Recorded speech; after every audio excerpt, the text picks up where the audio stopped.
ദക്ഷ എന്ത് ഭ്രാന്ത നീ പറയുന്നേ? ജീവിതത്തിൽ നമ്മൾ ആഗ്രഹിച്ചതിനെ കിട്ടണമെന്ന് ഇങ്ങനെ വാശി പിടിച്ച് മറ്റുള്ളവരെ ഭീഷണിപ്പെടുത്തുന്നത് ശരിയാണോ? ഞാൻ മോഹിച്ച പുരുഷനെ ഒരു വേലക്കാരി എന്റെ കയ്യിൽ നിന്ന് തട്ടിയെടുത്തോണ്ട് പോവാന്ന് പറയുന്നത്. മനസ്സിൽ നിറയെ ചിന്നു നിറഞ്ഞു നിൽക്കുമ്പോ ദക്ഷയുടെ കഴുത്തിൽ ഞാൻ താലി കെട്ടുന്നത് ശരിയല്ലല്ലോ.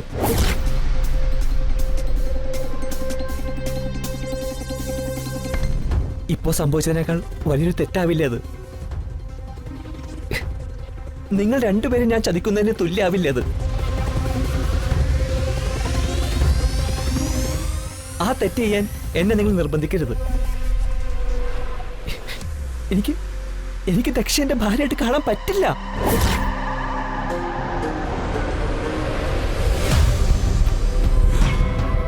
മഹേ, നിന്നെ മാത്രം മനസ്സിൽ പ്രതിഷ്ഠിച്ചുകൊണ്ട് ജീവിക്കുന്നവളാ ദക്ഷ. അവളോട് ഇങ്ങനെ നീ പറയുന്നത് ശരിയല്ല. നിന്റെ പ്രണയത്തെക്കുറിച്ച് മാത്രം നീ ചിന്തിക്കരുത്. ഈ കുട്ടി ജീവിച്ചത് നിനക്ക് വേണ്ടിയല്ലേ? നിന്നെ മോഹിച്ചുകൊണ്ടല്ലേ അവൾ ഇത്രയും നാളും കഴിഞ്ഞത്? അവൾക്ക് ഇത്രയും പ്രതീക്ഷകളും സ്വപ്നങ്ങളും നൽകിയതിനു ശേഷം നീ അവളെ കൈവിടുന്നതിനേക്കാളും വലിയ തെറ്റ് വേറെ എന്താ ഉള്ളത്? അവളുടെ കഴുത്തിൽ താലി കെട്ടുന്നതിന് മുമ്പ് സത്യം മനസ്സിലാക്കി പിൻവാങ്ങുന്നതിനുള്ള ഒരു അവസരം ഞാൻ ദക്ഷയ്ക്ക് കൊടുക്കുന്നു. ഈ അവസരം ഇവള് സ്വീകരിച്ച ഇവളുടെ വേദന അത്രയും കുറയും. ഇല്ലെങ്കിൽ തന്റെ ഭർത്താവ് മറ്റൊരു പെണ്ണിനെ സ്നേഹിച്ചിരുന്നു എന്നുള്ള അറിവ് മരണം വരെ ഇവളുടെ മനസ്സിനെ പൊള്ളിച്ചുകൊണ്ടിരിക്കും. എന്റെ മനസ്സ് ഇപ്പൊ തന്നെ പൊള്ളിക്കഴിഞ്ഞു മഹി. നമ്മുടെ കല്യാണം ഉറപ്പിച്ച നാള് മുതല് എന്റെ മനസ്സില് എന്റെ ഭർത്താവിന്റെ സ്ഥാനത്ത് മഹിയാണ്. ഇനി ആ സ്ഥാനത്ത് നിന്ന് മഹിയെ മാറ്റാൻ എനിക്ക് പറ്റില്ല.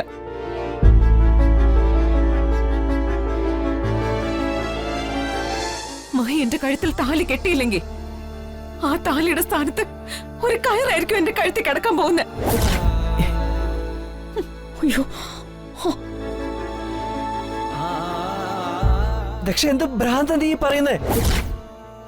ജീവിതത്തിൽ നമ്മൾ ആഗ്രഹിച്ചതിനെ കിട്ടണമെന്ന് ഇങ്ങനെ വാശി പിടിച്ച് മറ്റുള്ളവരെ ഭീഷണിപ്പെടുത്തുന്നത് ശരിയാണോ?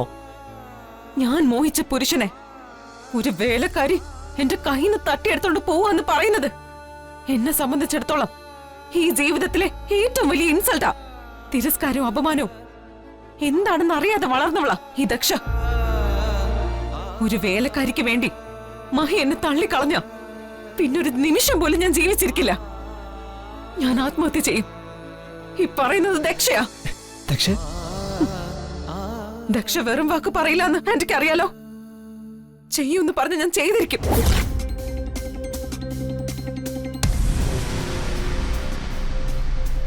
മഹിയുമായിട്ട് എന്റെ കല്യാണം നടത്തി തരാന്ന് പറഞ്ഞ് എനിക്ക് മോഹങ്ങൾ തന്നത് ആന്റിയാ. അതുകൊണ്ട് ഇതിനൊരു പരിഹാരം കാണേണ്ടതും ആന്റി തന്നെയാ.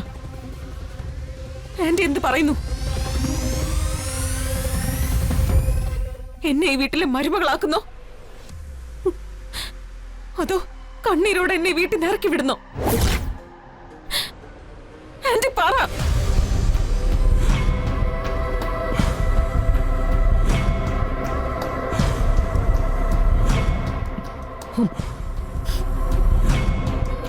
ഈ മഹാപാപിയോട് നീ ക്ഷമിക്കും മോളെ. മഹി എന്റെ മകനാണ് എന്നുള്ള വിശ്വാസത്തില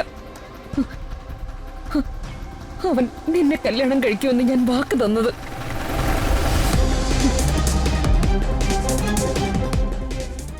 അവന്റെ സമ്മതത്തോടു കൂടി തന്നെയാ ഞാനത് ചെയ്തത്. അമ്മേ, വേണ്ട മോനെ, ഇനി നീ ഒന്നും പറയണ്ട. നിനക്ക് പറയാനുള്ളതെല്ലാം നീ പറഞ്ഞു കഴിഞ്ഞു. ഈ പാവം പെൺകുട്ടിയുടെയും നിന്റെ അമ്മയുടെയും ഹൃദയമാ നീ തകർത്തത്. ഞങ്ങളുടെ മനസ്സാ നീ കീറി മുറിച്ചത്. സ്വന്തം വാക്കിന് വിലയില്ലാത്ത ഈ വീട്ടിൽ എന്നെ നാണം കെടുത്തുന്ന മക്കൾക്കിടയിൽ ഈ രമാദേവിക്ക് ഇനി സ്ഥാനമില്ല. ഒരു മഹാറാണിയുടെ പ്രൗഢിയോടെ ജീവിച്ച എനിക്ക് ഇനി ജീവിക്കാൻ അർഹതയില്ല.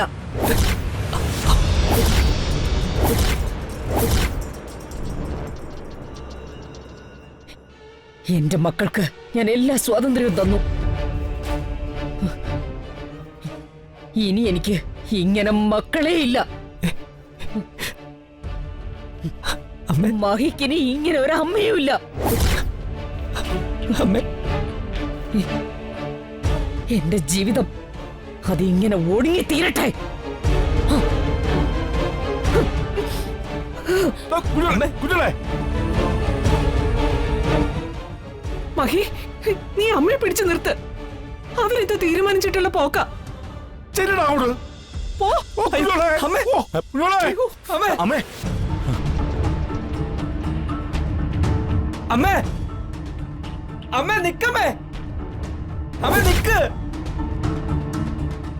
നിക്കാൻ, അമ്മേ, അയ്യോ രമേശി, കുഞ്ഞോളെ. അമ്മേ. അയ്യോ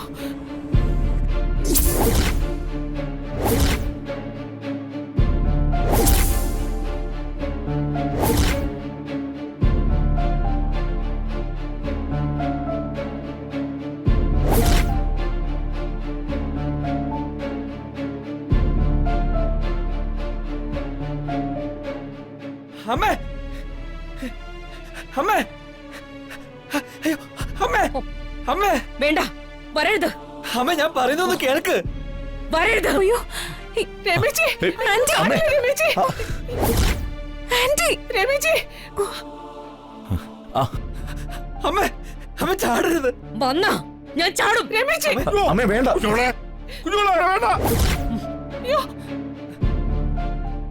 അയ്യോ അമ്മേ, വേണ്ട രമേശി. എന്ത് മണ്ടത്തരവ് കാണിക്കുന്നേ?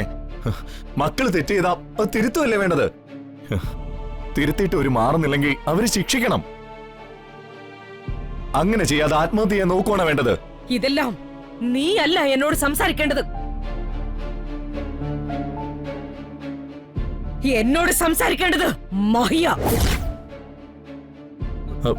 മഹി,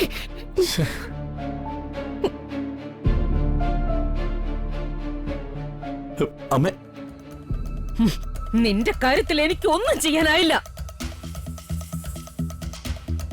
നീ ചെയ്ത തെറ്റുകൾ തിരുത്താനുള്ള അവസരം ബുദ്ധിപൂർവ്വം നീ ഒഴിവാക്കി. പക്ഷേ ഇവന്റെ കാര്യത്തിൽ അതുണ്ടാവില്ല. അമ്മ വേണ്ട, ഞാൻ പറയുന്നൊന്ന് കേൾക്ക്. ഞാൻ ജീവിച്ചിരുന്നാൽ അവളെ, ആ വേലക്കാരി പെണ്ണിനെ നീ കെട്ടില്ല.